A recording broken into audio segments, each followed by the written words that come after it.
अहमदाबाद के सरखेज रोजा परिसर में सल्तनत काल की बनी कई सुंदर और मानीखेज इमारतें एक साथ हैं और सभी इमारतों का आर्किटेक्चर अपने आप में यूनिक है, जो सूफी संत अहमद खट्टूगंज बख्श की याद में बना था।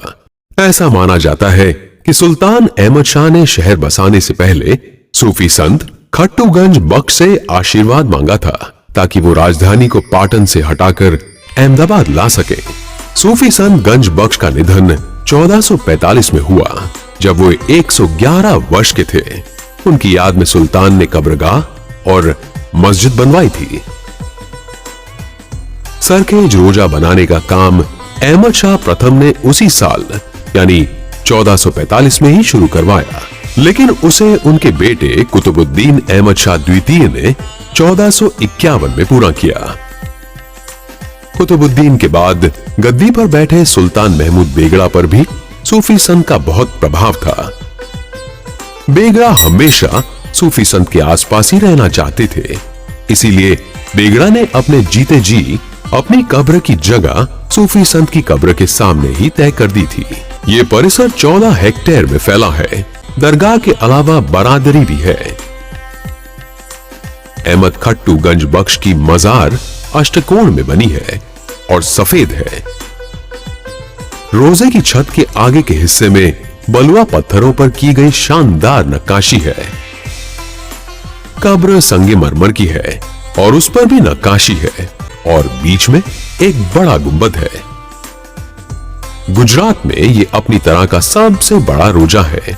मुगल बादशाह हुमायूं की कब्र 16वीं सदी में दिल्ली में बनी थी, जिससे पहले तक गंज बख्श की कब्र पूरे भारत में सबसे बड़ी थी। कब्र के चारों तरफ पत्थरों की जाली वाली नक्काशी है, जिससे अंदरूनी हिस्से में तेज धूप नहीं आती बल्कि हल्की रोशनी आती रहती है। असल में जब सूरज डूबता है तो कब्र पर हल्की सी रोशनी पड़ती है। ऐसे में लगता है कि मक्का से एक पवित्र रोशनी आ रही हो। यही सोचकर सिर्फ पश्चिम में ये जालियां लगाई गई थी। कब्रगाह के पूरब में ऐसी जालियां नहीं है। दरगाह के ठीक सामने के परिसर को बारादरी कहा जाता है।